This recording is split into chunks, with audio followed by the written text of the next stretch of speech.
I want to go scary. How do I go scary? Get it deeper. How about that? Got my attention.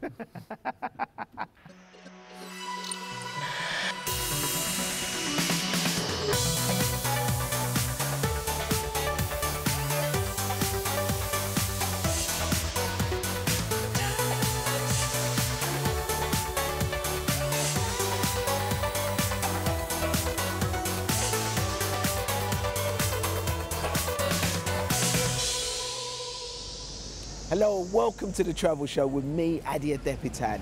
Now this week I'm in London, the birthplace of British film.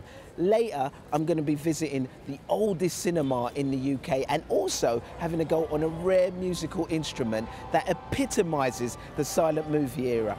Well worth watching. But first of all, here's what else is coming up on today's show.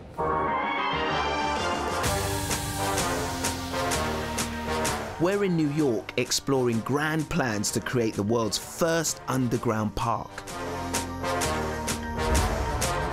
And Simon Calder tackles your questions about getting the best out of travel. First up, we sent Joe Wally to New York to find out how you create a park in a city that's run out of space.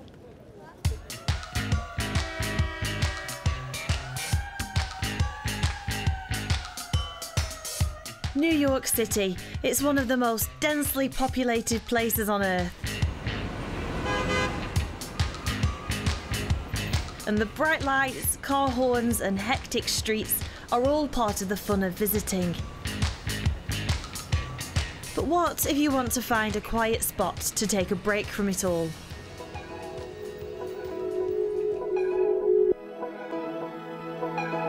In the neighbourhoods furthest from Central Park, you might struggle as green space is limited. Which is why some New Yorkers have been attempting to transform disused parts of the city into parks, both above and below ground.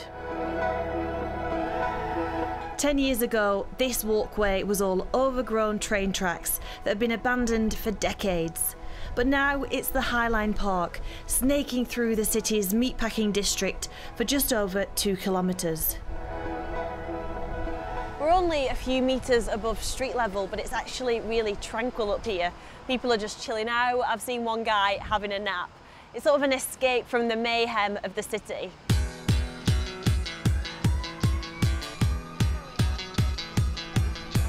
It took years to get the right permissions and plans in place to convert the rail tracks, but now it's one of the city's most visited tourist attractions and has sparked billions of dollars of investment in the local area. And across Manhattan on the Lower East Side, there's another neighbourhood that's hoping to replicate that success. This is one of the most traffic-choked spots in the city, and it doesn't exactly scream green space, which is why developers of a new park are hoping to build right underneath my feet. The aim is to pipe down natural sunlight and transform a dilapidated tram terminal into the world's first underground park. It's a concept some of the tourists I spoke to struggle to get their heads round. Underground? Is this for real? Seriously, this isn't like candid camera or something, whatever. Yeah, that'd be awesome. I think it's an interesting idea. I'm more for sun than I am for darkness. It makes me happier, but it's still intriguing, just the same. Yeah, I've always been intrigued with underground. I love subways and all that type of thing, but usually the underground is grimy, it's where the rats are and all that, so it's just, again, it would be just such a different perspective of what the underground can be. And will we be able to spot it from the platform? Absolutely, yeah. So we'll just go right through this way. Lowline co-founder Dan takes me underground to see the proposed site across the tracks from the current subway station on Delancey Street. This is going to be the future space. My eyes are just getting used to the dark now, and I can see that it stretches back quite far. Yeah, it does. It does. It's actually much bigger than you can actually see right now because it is so hard to see. It is so dark. And how big is the space?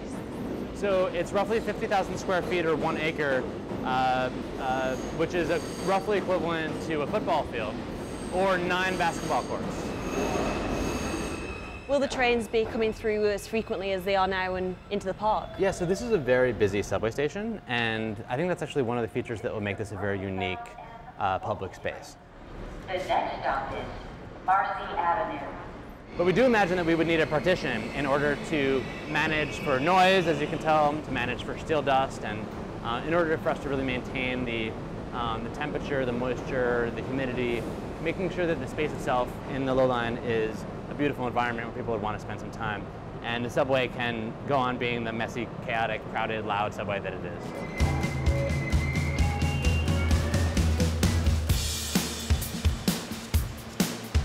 For the subway space to be converted, the team will need permission from the city authorities, and they'll have to raise a lot of money, an estimated $60 million. But the creators want to prove that it could work, so they've converted this derelict warehouse just around the corner from the subway into a lab to showcase the technology. And they're giving me a sneak peek of their preparations.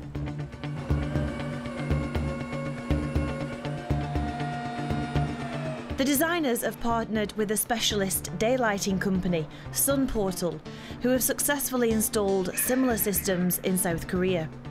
They're fitting the optics that will transfer the sunlight.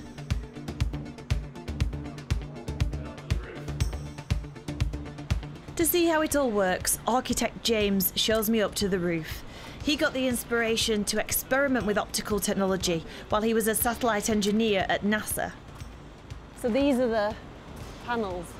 Yeah, absolutely. So if we're talking about irrigating natural sunlight down into this warehouse space, it all starts here, up on the roof where we have the sun and the sky. So first of all, we have a mirror that tracks the sun and reflects the sunlight into this unit here, which concentrates that sunlight down to 30 times its brightness and shoots it down into the space where we channel it around to where we need it. So tell me, how do the lights come on? Well, Whoa, that is absolutely dazzling. Isn't that crazy? Yes, this is pure natural sunlight that's been beaming into the space. Gosh. Collected somewhere else and then delivered right here. It's very powerful. It's so bright you can see dust in the air. Yeah, it's like being on Star Trek. Yes.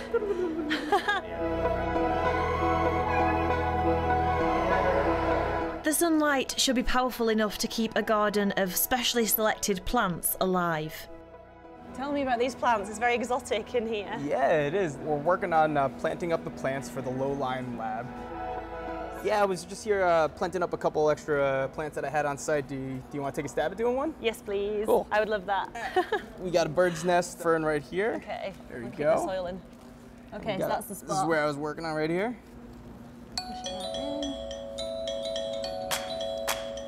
Beautiful. Live.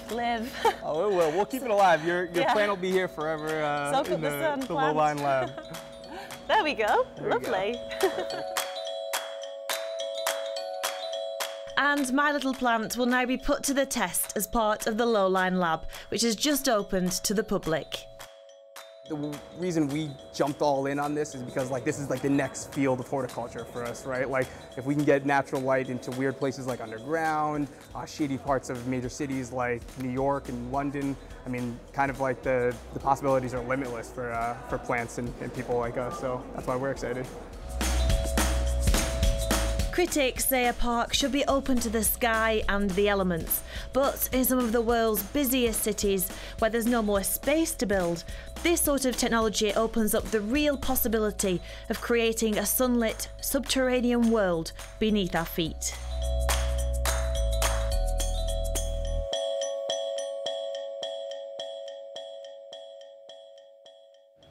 Thanks for that, Joe. That was cool. And if you're a fan of all things underground, here's our travel show guide to some of the most fascinating.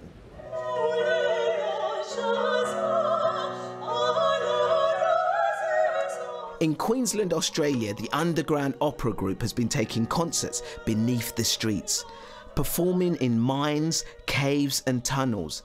This November, shows will be held in the Capricorn Caves and Spring Hill Underground Reservoir.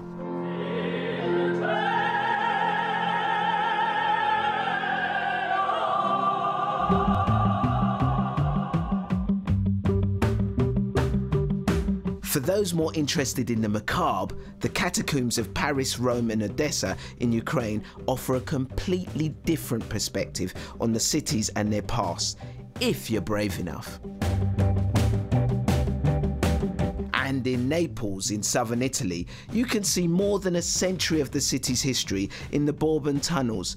First used as an escape route by King Ferdinand II, they were repurposed as an air raid shelter during World War II. Time now to find out what else is going on around the world. Here's your travel update. We start this week in London, where one of the capital's most iconic landmarks is in need of urgent repairs. Big Ben's bongs could fall silent if repairs costing up to £40 million are not carried out. The 156-year-old clock tower's last overhaul was more than 30 years ago. Music was in the air in Madrid when pianos were placed on the street as part of a yearly cultural event. Crowds gathered to see professional and passerby pianists on 8 pianos put around the Spanish capital. Organisers said it was aiming to promote knowledge of classical music and showcase the professional pianists. And not something for the faint-hearted, the Jungle Ultramarathon saw 41 contestants face a grueling 254-kilometre course through Brazil's Tapajós National Forest.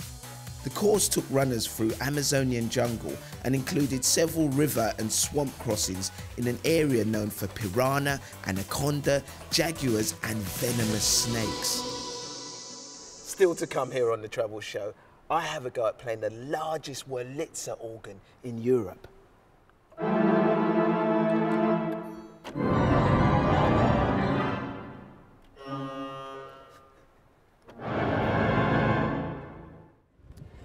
The Travel Show, your essential guide wherever you're heading.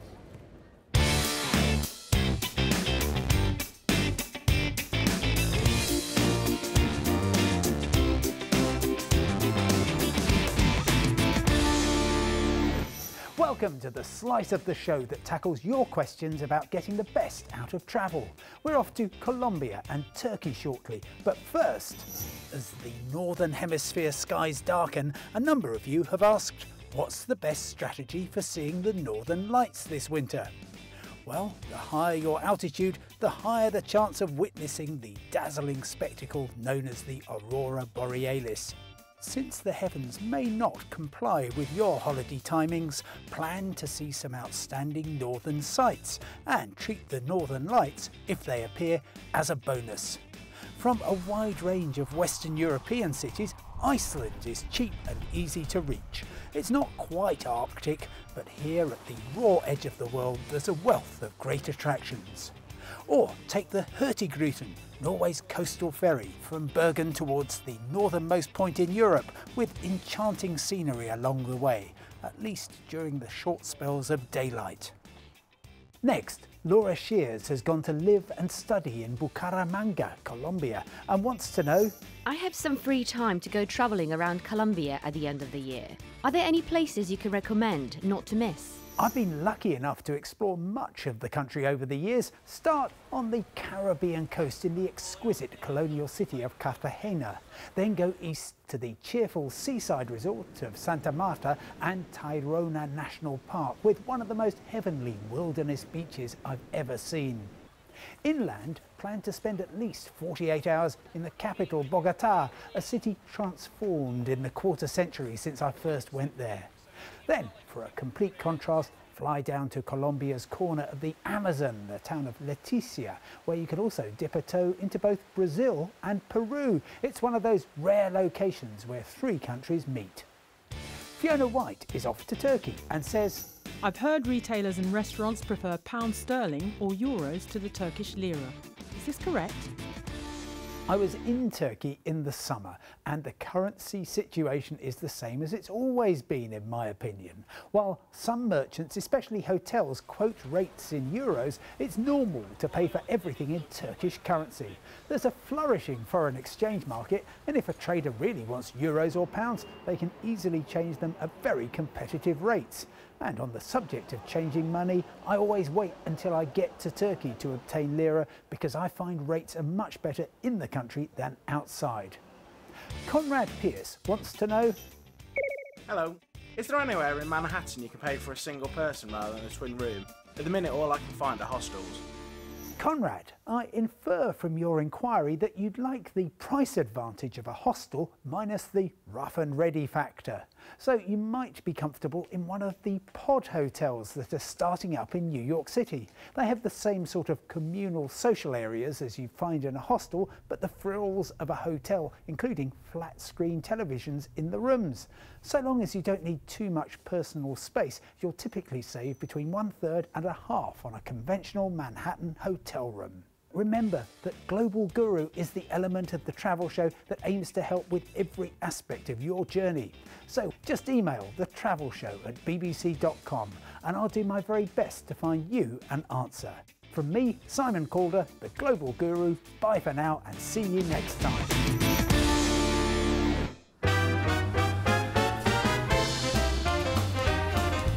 And to end this week, I'm in London to find out what's happening to some of Britain's most iconic cinemas. Now, some of them are thriving and others are getting shut down.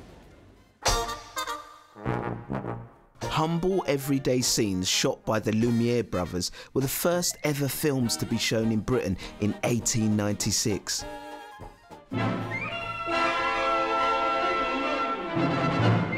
When the paying public first saw these images and the arrival of this train on the big screen, many screamed, thinking it was going to hit them. The films were shown at the Regent Street Cinema, the country's oldest, and as the curtain fell all those years ago, British cinema was born.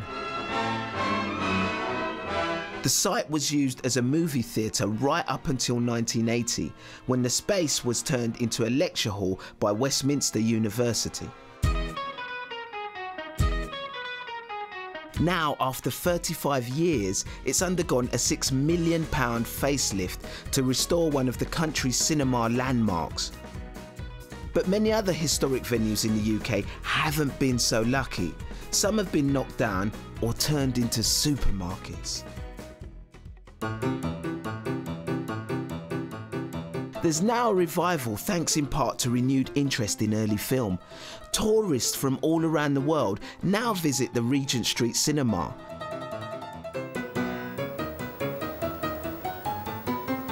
But what also makes it so unique is that it's one of only a few places in the country that can show 16mm and 35mm films, plus Super 8.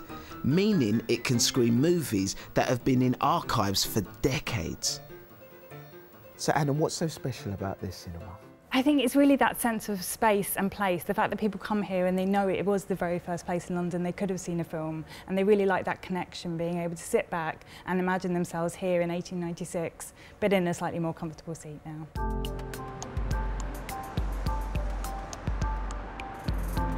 Just after the Second World War, there were a staggering 4,500 cinema venues all over the country.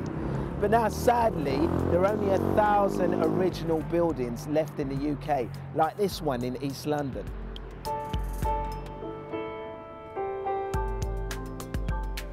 Opened in 1933, the Troxy was once a 3,500-seater super cinema. It's a hidden gem on any tourist trail and would make an interesting place to visit as it's off the beaten path. Inside, there's plenty of Art Deco original features still here from the 1930s.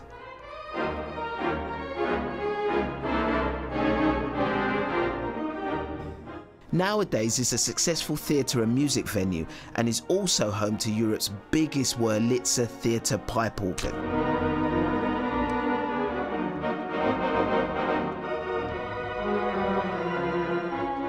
Built in 1930 and restored recently, it's one of only a few fully operational theatre organs in the world.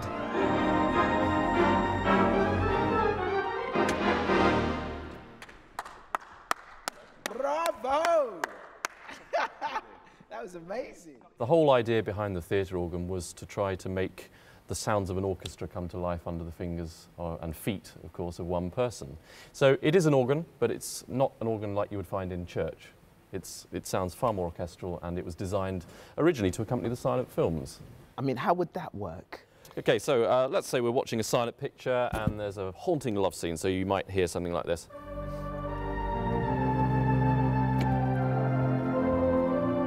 It's down really to the organist to watch what's happening on the screen and accompany it as he or she sees fit. So it was like you'd have the movie playing on the cinema screen, but then a live accompaniment, improvised as well.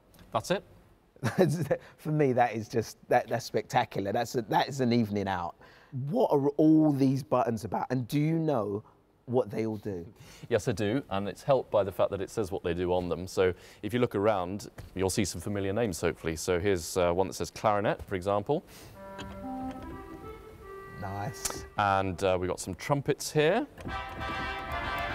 For the grand entrance. As is right and proper for you, of course.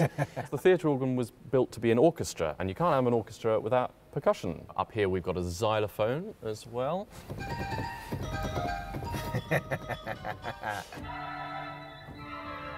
Want to go scary? How do I go scary? Get it deeper. How about that?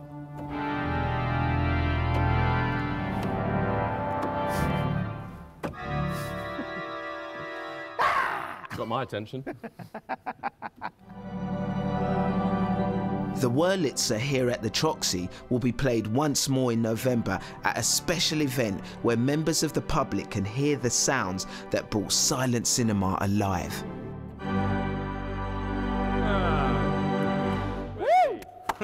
Bravo, I loved it, loved it.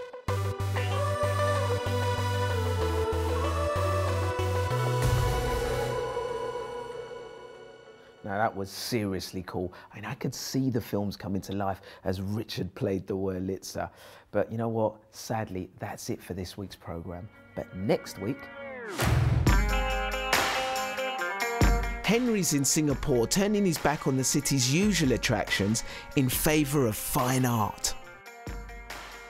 Okay, make sure you join us for that if you can. And also, don't forget to tweet all your pics using the hashtag #TravelTuesday. And also add our tag on it as well, and you'll pop up on our feed. But for now, from me, Adia Depitan, and all the Travel Show team here in London, it's goodbye and see you next time.